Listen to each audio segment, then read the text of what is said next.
Welcome to Khalsa computer. Video को like करें, channel को सब्सक्राइब करें और चैनल पर बने रहें नई अपडेट के लिए। नमस्कार, मेरा नाम रंजीत सिंह। स्वागत है आपका आपके अपने YouTube चैनल खालसा कंप्यूटर पर। और ये आज का हमारा ट्रिपल सी फाइनल क्लास का लाइव क्लास पार्ट 2 है। तो आज सभी का फिर से मैं लाइव क्लास पार्ट 2 में स्वागत करता हूं। तो जिन लोगों ने ट्रिपल सी फाइनल क्लास का पार्ट 1 लाइव क्लास मिस कर दिया था, तो उन लोगों को मैं बता दूं कि वो लोग इस वीडियो के डिस्क्रिप्शन बॉक्स में जाएंगे और वहां से जाकर अपनी ट्रिपल सी फाइनल क्लास का पार्ट 1 वीडियो कंप्लीट कर लेंगे, जिसमें मैंने 50 मोस्ट इंपॉर्टेंट क्वेश्चंस डिस्कस कल किए थे। तो आज की वीडियो में फिर से हम 50 मोस्ट इंपॉर्टेंट क्वेश्चंस यहाँ पे रेडी करने वाले हैं। तो फटाफट फ़ोन उठाइए और लाइव होके कमेंट करिए। जो भी आपको आंसर पता है वो जवाब दीजिए और जो भी आप हमसे पूछना चाहते हैं वो कमेंट करके पूछिएगा। तो जो भी कमेंट आज की क्लास में आप करेंगे उसका डिस्कशंस कल की वीडियो में आपके साथ किया जाएगा। तो चलिए वीडियो को शुरू करते हैं। तो आज का सबसे पहला क्वेश्चन है, किस प्रकार के लोग आपको सोशल नेटवर्किंग साइट पर दिखाई देते हैं? तो ऑप्शन ए है म्यूजिशियंस, बी प्रॉपर्टिशियंस, सी क्रिमिनल्स, डी ये सभी। तो फटाफट आपको कमेंट करना है और जवाब देना है कि कौन सा इसमें विकल्प सही है।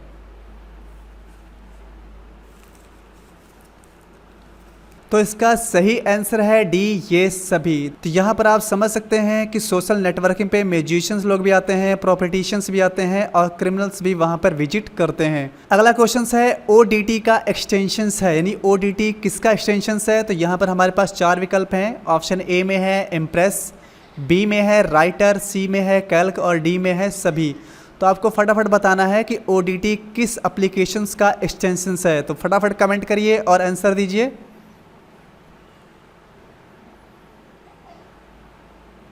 तो इसका सही आंसर है बी राइटर। जैसे मैं आपको यहाँ बता देता हूँ, राइटर पे चलते हैं। तो जैसे कि यहाँ पर हम राइटर में आ चुके हैं और यहाँ पर अगर हम कोई भी फाइल लिखते हैं और कंट्रोल यस करके सेव करते हैं तो यहाँ पर हम टाइटल बार में देख सकते हैं कि यहाँ पर ओडीटी एक्सटेंशंस दिख रहा है, या उस फाइल के प्रॉपर्टीज में जाके भी चेक कर सकते हैं। अगला क्वेश्चन है, लिब्रे ऑफिस एक प्रकार का ओपन सोर्स ऑपरेटिंग सिस्टम है। Option A true, B false. तो फटाफट कमेंट करके बताइएगा आंसर कौन सा सही है।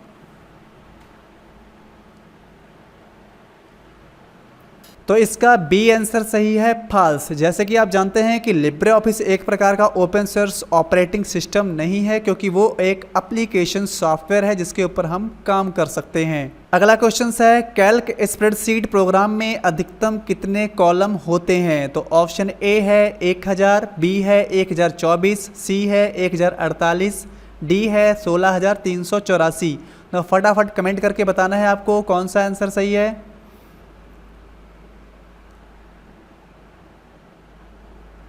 तो इसका बी आंसर सही है 1024। जैसे कि मैं आपको यहाँ पर कैल्क पर लेकर चलता हूँ, तो यहाँ पर आप देख सकते हैं कि यहाँ से कंट्रोल और लेफ्ट एरो की से हम यहाँ पर फर्स्ट वाले कॉलम पे आ चुके हैं। तो आप जानते हैं कि ए बी सी डी ये सभी कॉलम्स होते हैं और 1 2 3 4 5 नीचे को ये सभी रोस होते हैं। यानी इस तरीके से ये हमारे रो हैं और इस तरीके से ये हमारे कॉलम्स हैं। तो यहाँ पर हम A1 पे खड़े हैं और कंट्रोल के साथ अगर हम लेफ्ट एरो कीज दबाते हैं तो लास्ट वाले कॉलम पे पहुंच जाएंगे। 1024 टोटल यहाँ पे संख्या लिखी हुई है। लास्ट वाले कॉलम का नाम होता है AMJ और गिनती में कहें तो 1024 होते हैं।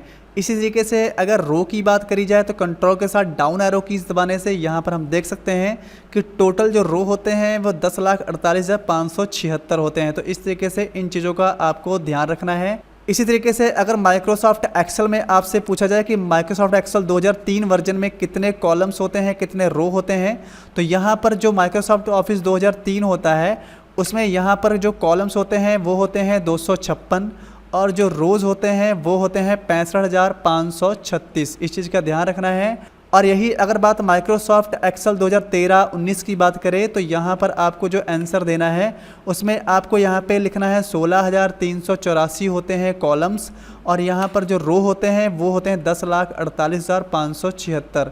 तो इस चीज़ का आपको बहुत ध्यान रखना है कि जिस चीज़ की बात पूछी जाए वही आंसर आपको वहाँ पे देना है। अगला क्वेश्चन है, यूपीआई में आई का अर्थ क्या है? तो ऑप्शन ए है इंटरनेट, बी है इंफॉर्मेशन, सी है इंटरफेस, डी है नन। तो इसमें कौन सा विकल्प सही है? फटाफट आंसर देना है आपको, जल्दी जल्दी कमेंट करिए।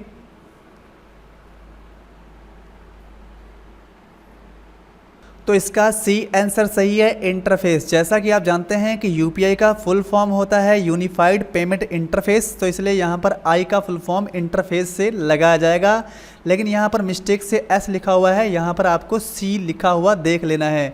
अगला क्वेश्चन है, किसी भी हार्डवेयर को देखा जा सकता है पर छुआ नहीं जा सकता। ऑप्शन ए ट्रू, बी है फॉल्स। तो फटाफट कमेंट करिए और बताइए कौन सा आंसर सही है।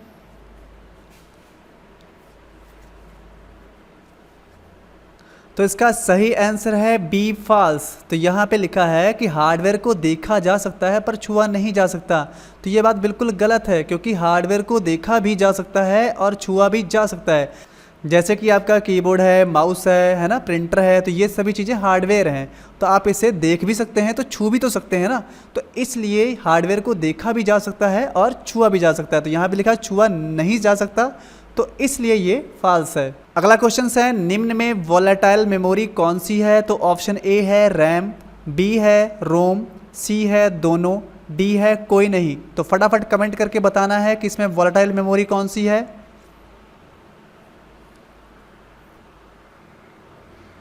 तो इसका सही आंसर है ए रैम, जिसका फुल फॉर्म होता है रैंडम एक्सेस मेमोरी। जैसा कि यहाँ पे लिखा है वोलाटाइल, तो वोलाटाइल का मतलब होता है परिवर्तनशील, जो अपने आप को परिवर्तन कर लेती है, यानी कि जो रैम होती है वो अपने आप में रिफ्रेश होती रहती है।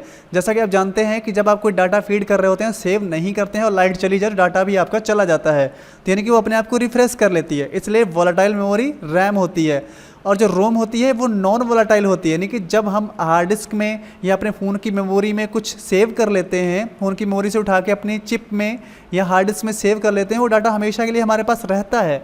तो इसलिए volatile memory is a RAM, random access memory.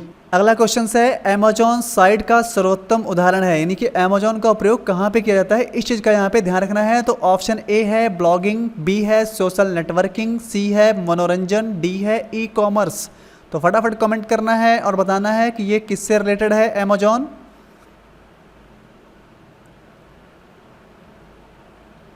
तो इसका सही आंसर है डी ई कॉमर्स। जैसे कि आप जानते हैं कि अमेजॉन से हम कोई भी चीज़ को परचेज कर सकते हैं अपने घर पर बैठे ही, तो इसलिए अमेजॉन होता है वो ई कॉमर्स होता है। और सोशल नेटवर्किंग में आपका यहाँ पे आता है फेसबुक, ट्विटर, इंस्टाग्राम, ये सभी चीज़ें। और ब्लॉगिंग में आप जानते हैं समाचार, न्यूज पत्र जो सभी होते हैं। और मनोरंजन के बारे में तो आप जानते ही हैं। अगला क्वेश्चन है, वे वेबसाइट जो मित्रों और संबंधियों के साथ नेटवर्क बनाती हैं वो कौन सी साइट्स कहलाती हैं। तो option A social networking, B net banking, C e commerce, D blogging. तो फटाफट कमेंट करके आंसर देना है कि कौन सा आंसर सही है।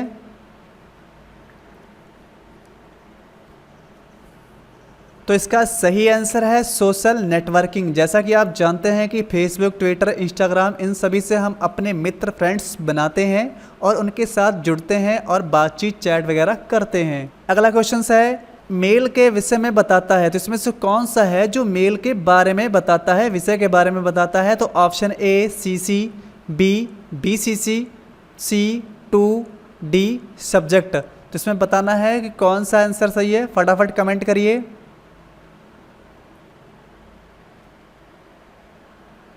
तो इसका डी आंसर सही है, सब्जेक्ट। जब आप मेल किसी को भेजते हैं तो वहाँ पर उसके बारे में जानकारी देनी हो कि ये मेल हमारा किस तरीके का है, तो आपको वो सब्जेक्ट में टाइप करना होता है। विषय में बताना हो तो सब्जेक्ट में टाइप करते हैं। और यहाँ पर टू है, तो जिसको मेल भेजना होता है उसकी ईमेल आईडी आप टू में लिखते हैं। सीसी, जिसका पूरा नाम होता है कार्बन कॉपी, वहाँ से आप 2 लोगों को मेल भेज सकते हैं। और बी में जो लिखा हुआ है बीसीसी, यहाँ से बहुत से लोगों को एक साथ मेल भेजने के लिए आप बीसीसी का प्रयोग करते हैं, जिसका पूरा नाम होता है ब्लिंड कार्बन कॉपी। तो यहाँ पर इसका डी आंसर सही है, सब्जेक्ट। अगला क्वेश्चन है, भीम ऐप में एम का अर्थ है। तो अगर आपको भीम ऐप का फुल फॉर्म पता है तो एम का अर्थ ऑटोमेटिक पता चल जाएगा। तो ऑप्शन ए है मनी, बी है मोबाइल, सी है मॉनिटर और डी है नन ऑफ दीज। तो फटाफट कमेंट करना है और बताना है इसका कौन सा आंसर सही है।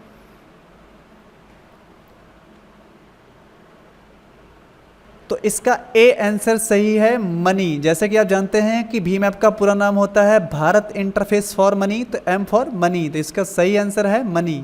अगला क्वेश्चन है, आप एक दोस्त के साथ तत्काल वास्तविक समय में संचार के लिए क्या उपयोग करेंगे। तो ऑप्शन ए है इंस्टेंट मैसेजिंग, बी है ईमेल, सी यूजनेट, डी है ब्लॉग। तो कौन सा आंसर सही है, फटाफट आंसर देके बताइए।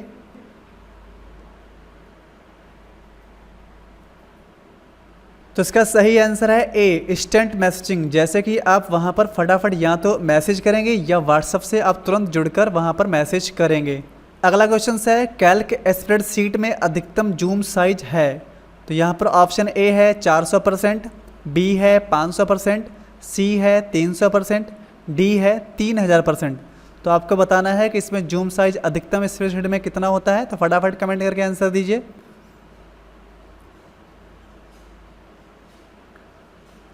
तो इसका सही आंसर है ए, 400%। जैसे कि यहाँ पर हम खोल लेते हैं स्प्रेडशीट यानी कि हमारा जो कैल्क है, तो यहाँ पर हम इसे इस साइड को जूम करते हैं तो देखिए सबसे हाईएस्ट जूम जो होता है वो यहाँ पर आपको 400% नीचे दिखाई पड़ रहा है।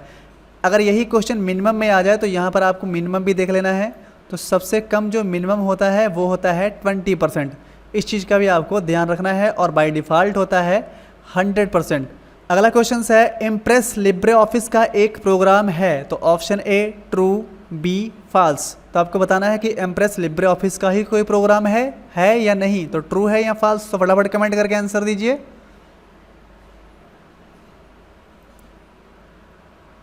तो इसका सही आंसर है ए, ट्रू। जैसा कि आप जानते हैं कि Libre office open source software में आपको 3-4 चैप्टर जो मिल जाते हैं उसमें इम्प्रेस भी होता है। जैसे मैं राइटर यहाँ पे खोल लेता हूँ और यहाँ पर फाइल में चलते हैं और न्यू में चलते हैं। देखिए यहाँ पर आप टेक्स्ट डॉक्यूमेंट्स में राइटर खोल सकते हैं, स्प्रेडशीट खोल सकते हैं, प्रेजेंटेशंस में यहाँ पर आप इम्प्रेस यानी पावर पॉइंट खोल सकते हैं, ड्राइंग, फार्मूला, डाटाबेस।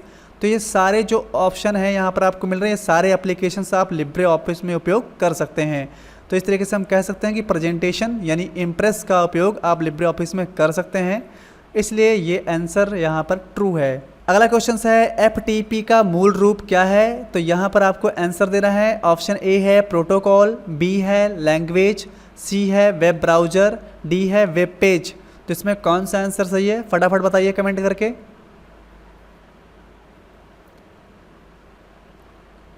तो इसका सही आंसर है ए, प्रोटोकॉल्स। यानी कि FTP का जो फुल फॉर्म होता है वो होता है फाइल ट्रांसफ़र प्रोटोकॉल। तो इस तरीके से P फॉर प्रोटोकॉल्स यानी ये हमारा प्रोटोकॉल्स होता है। तो अगला क्वेश्चन है HTML का पूर्ण अर्थ क्या है, यानी आपको HTML का पूरा नाम बताना है। ऑप्शन ए में है हाइपरटेक्स्ट मोड लैंग्वेज, बी है हाइपरटेक्स्ट मार्कअप लैंग्वेज, सी है हाइपरटेक्स्ट मार्कआउट लैंग्वेज और डी है हाइपरटेक्स्ट मार्कअप लैंग्वेज।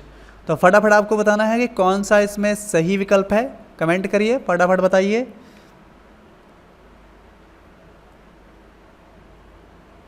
तो इसका बी आंसर सही है, हाइपरटेक्स्ट मार्कअप लैंग्वेज। तो यहाँ पर HTML का विकल्प बी सही है, हाइपरटेक्स्ट मार्कअप लैंग्वेज। यहाँ पर आपको मीनिंग्स के हिसाब से भी ध्यान रखना है। अगला क्वेश्चन है लिनक्स एक 32 बिट का ऑपरेटिंग सिस्टम है। Option A true, B false. तो फटाफट बताइए कौन सा आंसर सही है।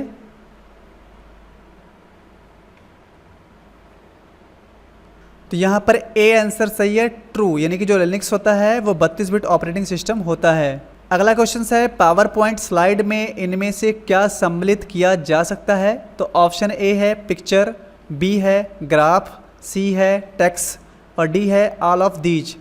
तो फटाफट कमेंट करके बताना है कि इसमें कौन सा आंसर सही है।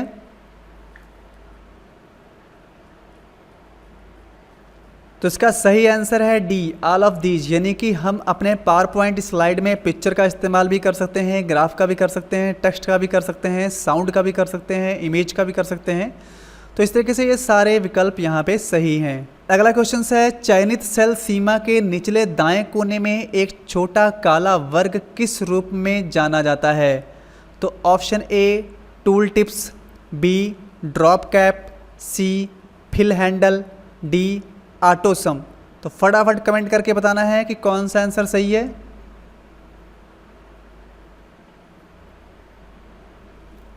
तो इसका सही आंसर है सी, फिल हैंडल। जैसे कि आप यहाँ पर कैल्क में आते हैं और मैंने यहाँ पे सेलेक्ट किया और जैसे आप यहाँ पे कोने में जाएंगे तो ये जो आपको प्लस का निशान मिल रहा है ये क्या चीज़ है, यही आपको यहाँ पर पूछा जा रहा है। अगला क्वेश्चन है विंडो एक ऑपरेटिंग सिस्टम है। तो option A true, B false. फटाफट कमेंट करके आंसर देना है कौन सा आंसर सही है।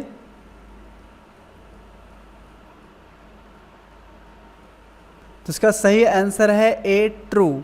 अगला क्वेश्चन है IPv4 कितने बिट का होता है? Option A 32, B 64, C 128, D इसमें से कोई नहीं। तो फटाफट कमेंट करके बताना है कि इसमें कौन सा आंसर सही है।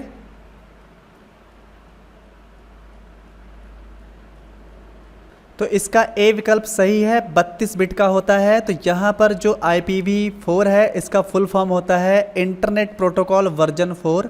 अगर यहीं पर IPv6 की बात करी जाती तो इसका सी आंसर सही होता 128।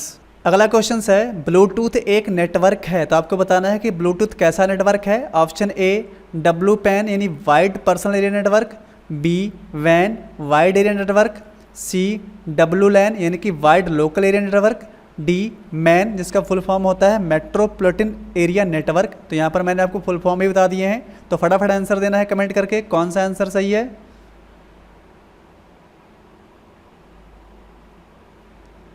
तो इसका ए आंसर सही है WPAN यानी कि ये हमारा पर्सनल एरिया नेटवर्क होता है, लेकिन ये W यानी वाइड के साथ मिलकर बना होता है, वाइड पर्सनल एरिया नेटवर्क। तो इसलिए इसका ए आंसर सही है।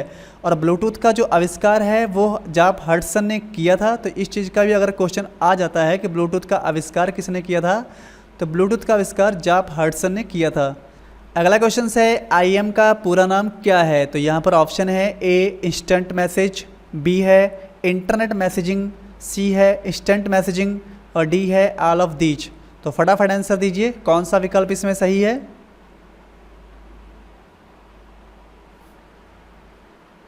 तो इसका सी आंसर सही है इंस्टेंट मैसेजिंग यानी कि जो हमारा IM है इसका फुल फॉर्म होता है इंस्टेंट मैसेजिंग।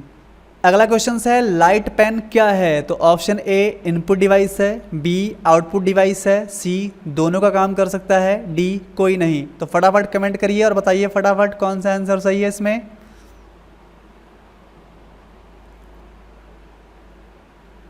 तो इसका सही आंसर है ए इनपुट डिवाइस। तो जो हमारा लाइट पेन होता है ये इनपुट डिवाइस है, और आप ये भी जानते हैं कि लाइट पेन की मदद से आप कंप्यूटर स्क्रीन पर लिख सकते हैं।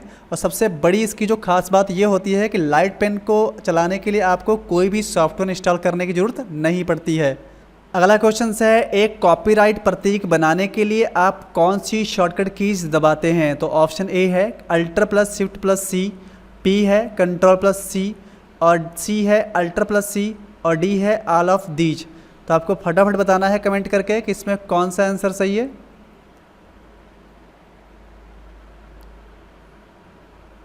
तो इसका ए आंसर सही है Alt+Shift+C की सहायता से आप कॉपीराइट चिन्ह बना सकते हैं। अगला क्वेश्चन है मेल मर्ज घटक है, तो ऑप्शन ए MS वर्ड का, बी वर्डप्रेस का, सी MS एक्सेल का, डी MS एक्सेस का। तो फटाफट कमेंट करके बताइए इसमें कौन सा आंसर सही है।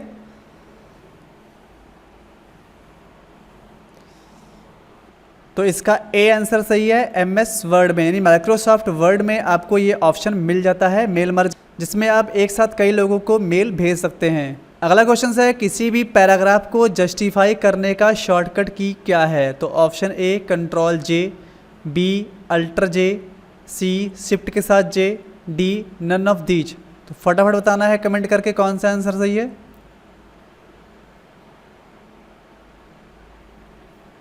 तो इसका सही आंसर है ए कंट्रोल के साथ J करके जस्टिफाई कर सकते हैं। ये हमारे अलाइनमेंट होते हैं, जैसे कि आप जानते हैं कि Ctrl+R फॉर राइट अलाइनमेंट और Ctrl+L for left alignment, Ctrl+E for centre alignment और Ctrl+J फॉर जस्टिफाई अलाइनमेंट। ये लिखने के तरीके होते हैं।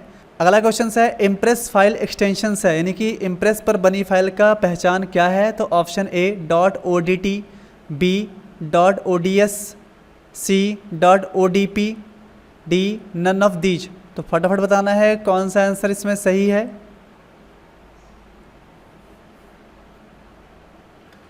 तो इसका सी आंसर सही है .odp। जैसे कि आप इम्प्रेस के ऊपर कोई फाइल बनाते हैं और उसे सेव करते हैं, देखिए आपके फाइल के आगे इस तरीके से .odp यहाँ पे दिखाई पड़ेगा। तो इस तरीके से इम्प्रेस का जो फाइल एक्सटेंशन होता है वो होता है .odp, और जो राइटर का होता है वो होता है .odt, और जो कैल्क का होता है वो होता है .ods। तो ये चीज़ों का आपको ध्यान रखना है।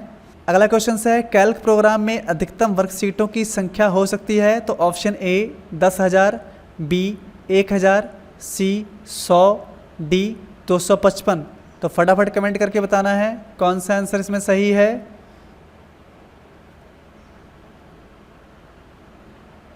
तो इसका सही आंसर है ए 10,000।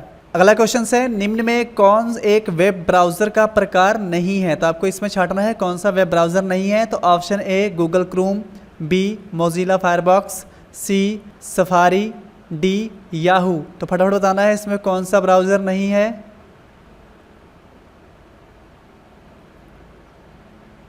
तो इसका सही आंसर है डी याहू। तो याहू एक सर्च इंजन है, बाकी ये सभी हमारे ब्राउज़र हैं। अगला क्वेश्चन है, निम्न में कौन सा एक ईमेल क्लाइंट्स है? तो option A Outlook, B Internet Explorer, C Netscape Navigator, D इसमें से कोई नहीं। तो बताइए कमेंट करके इसमें कौन सा आंसर सही है।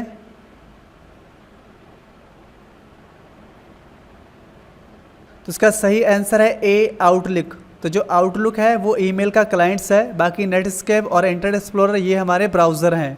अगला क्वेश्चन है, निजी सूचना का प्रारूप जो ईमेल में जोड़ा जाता है उसे कहते हैं? तो option A address, B signature, C body, D subject. तो बताइए इसमें कौन सा आंसर सही है, कमेंट करिए फटाफट।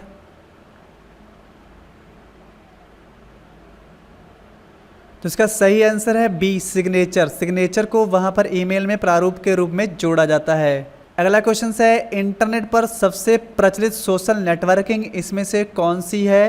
तो option A MySpace, B Facebook, C Orkut, D Friendster. तो फटाफट बताना है कौन सा इसमें विकल्प सही है।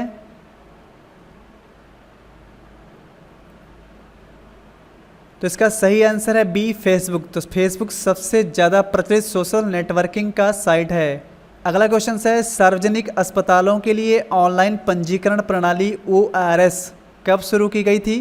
तो ऑप्शन ए है जुलाई 2015, बी है अगस्त 2016, सी है जुलाई 2016, डी है जनवरी 2016। तो फटाफट बताइए कौन सा इसमें विकल्प सही है।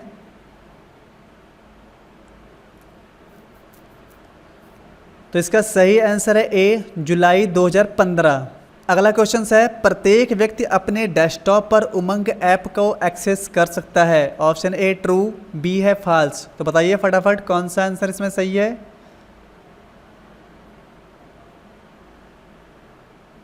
तो इसका ए विकल्प सही है ट्रू। आप इसको मोबाइल में और डेस्कटॉप दोनों में ही इंस्टॉल कर सकते हैं। अगला क्वेश्चन है, USSD का प्रयोग करने के लिए यूजर को क्या डायल करना पड़ेगा? Option A *123 hash, B *99 hash, C *198 hash, D none of these. तो फटाफट बताना है इसमें कौन सा आंसर सही है।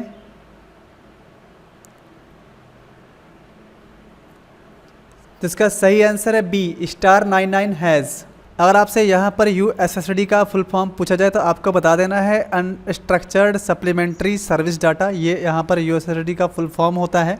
अगला क्वेश्चन है, AEPS में P का क्या अर्थ होता है? तो ऑप्शन ए है पेमेंट, बी है पार्टी, सी है पब्लिक और डी है पर्सनल। तो फटाफट आपको बताना है इसमें कौन सा आंसर सही है।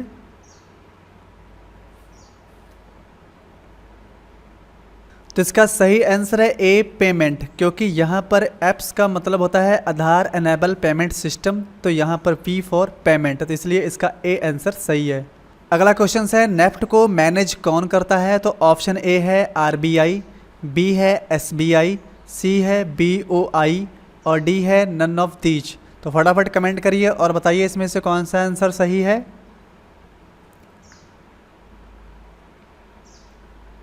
तो इसका सही आंसर है ए RBI, यानी रिजर्व बैंक ऑफ इंडिया जो होता है वो नेफ्ट को मैनेज कर, और जो नेफ्ट का फुल फॉर्म होता है वो होता है नेशनल इलेक्ट्रॉनिक फंड ट्रांसफ़र। तो ये भी आपको ध्यान रखना है।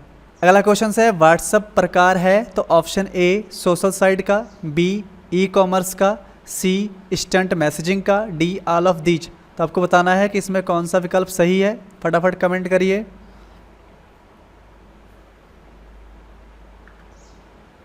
तो इसका सी आंसर सही है इंस्टेंट मैसेजिंग, यानी जो व्हाट्सएप होता है वो इंस्टेंट मैसेजिंग के काम में आता है। अगला क्वेश्चन है, बिना सब्जेक्ट के ईमेल नहीं भेजा जा सकता? तो ऑप्शन ए है ट्रू, बी है फॉल्स। तो फटाफट बताइए कौन सा आंसर इसमें सही है।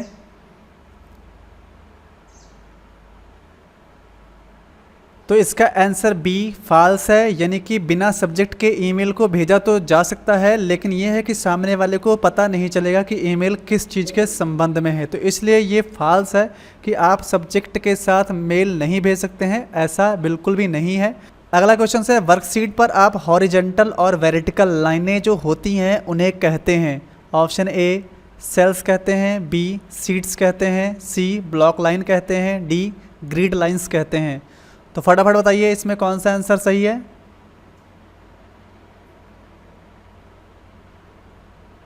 तो इसका डी आंसर सही है, ग्रिड लाइंस। जैसे कि आप यहाँ पे स्प्रेडशीट पे आते हैं, कैल्क या एक्सेल पे, तो यहाँ पर आपको ये जो बॉक्स बने हुए दिख रहे हैं, जिन लाइनों से ये खींचे गए हैं, जैसे ये लाइंस इधर को जा रही है हॉरिजॉन्टल और ये यहाँ पे जा रही है वर्टिकल, तो इन लाइनों को ही यहाँ पे ग्रिड लाइंस कहा जाता है।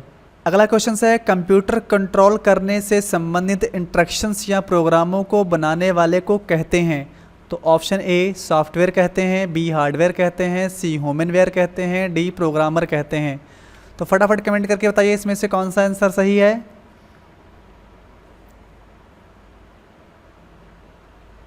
तो इसका डी आंसर सही है, प्रोग्रामर कहते हैं। जैसे कि आप जानते हैं कि कंप्यूटर जो होता है वो सॉफ्टवेयर और हार्डवेयर से मिलकर तो ज़रूर बना है, लेकिन वो इंस्ट्रक्शंस हमारे दिए गए वो समझे, तो इसके लिए उसमें प्रोग्रामिंग करना ज़रूरी है, तो इसलिए इसका डी आंसर सही है, प्रोग्रामर।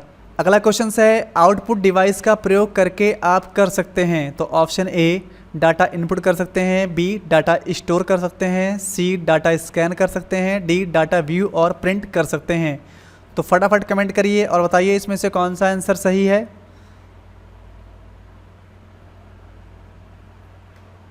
तो इसका डी आंसर सही है, डाटा व्यू और प्रिंट कर सकते हैं। जैसे कि यहाँ पे लिखा है डाटा इनपुट कर सकते हैं, तो ये हमारी हार्डवेयर डिवाइस हैं, जैसे कि हमारा कीबोर्ड और माउस, लेकिन ये डाटा को इनपुट करने का काम करता है।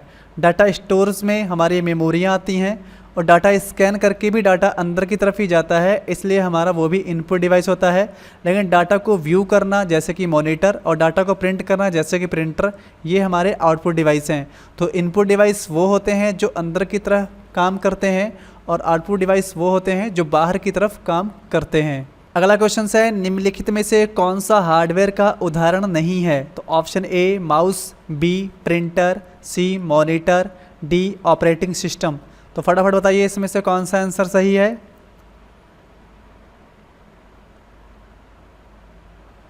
तो इसका डी आंसर सही है, ऑपरेटिंग सिस्टम। तो यानी जो ऑपरेटिंग सिस्टम होता है ये सिस्टम सॉफ्टवेयर होता है, हार्डवेयर नहीं होता है।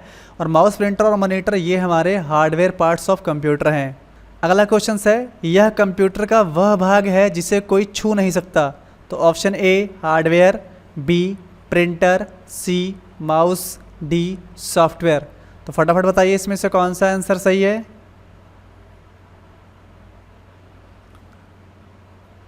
तो इसका सही आंसर है डी सॉफ्टवेयर। तो जो सॉफ्टवेयर्स होते हैं उन्हें आप छू नहीं सकते हैं, उनसे आप काम करवा सकते हैं। जैसे कि हमारे जो सॉफ्टवेयर होते हैं जैसे WinWord, Excel, PowerPoint, Photoshop, CorelDRAW, या ऑपरेटिंग सिस्टम या विंडो 10, विंडो 7, तो इनसे आप काम करवा सकते हैं, लेकिन इन्हें आप छू नहीं सकते हैं।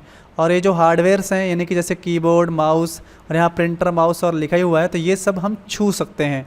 तो इसलिए ये सभी हमारे हार्डवेयर भाग हैं, लेकिन ये जो हमारा सॉफ्टवेयर है इसे हम छू नहीं सकते हैं, इसलिए हमारा डी ऑप्शन सही है, सॉफ्टवेयर। अगला क्वेश्चन है, निम्नलिखित में से कौन सा इंटरनेट संबंधित पद नहीं है। तो यहाँ पर आपको छांटना है कि कौन सा जो इंटरनेट से संबंध नहीं रखता है। तो option A browser, B printer, C search engine, D hyperlink. तो फटाफट बताइए इसमें से कौन सा आंसर सही है।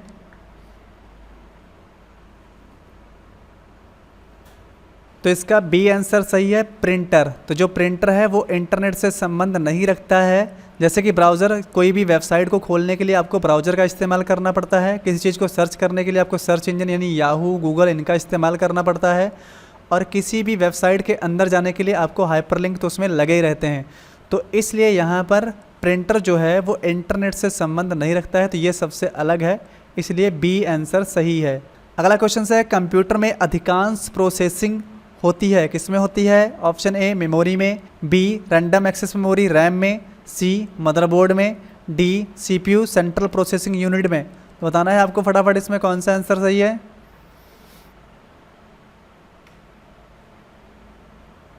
तो इसका सही आंसर है डी, CPU में। यानी कि CPU जो होता है सेंट्रल प्रोसेसिंग यूनिट, इसी में सारी प्रोसेसिंग कंप्यूटर की होती है। अगला क्वेश्चन है कंप्यूटर में डिस्क कहाँ डाली जाती है? ऑप्शन ए हार्ड डिस्क में, बी हार्ड ड्राइव में, सी DVD में, डी कीबोर्ड में।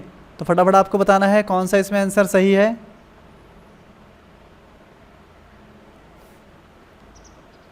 तो इसका सी आंसर सही है, DVD में। तो जो DVD होती है इसी में आप वहाँ पे DVD राइटर में CD और DVD लगाते हैं। और DVD का पूरा नाम होता है डिजिटल वर्सटाइल डिस्क। इस चीज़ का भी आपको ध्यान रखना है। अगला क्वेश्चन है कंप्यूटर के संदर्भ में सॉफ्टवेयर का क्या अर्थ है? Option A floppy disk, B computer programs, C human brain, D इसमें से कोई नहीं। तो फटाफट आपको आंसर बताना है इसमें कौन सा विकल्प सही है। तो फटाफट कमेंट करिए।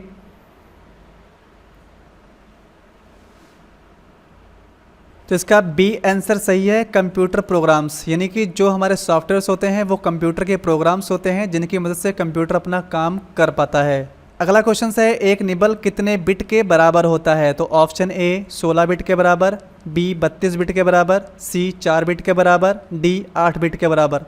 तो फटाफट आपको बताना है इसमें से कौन सा आंसर सही है।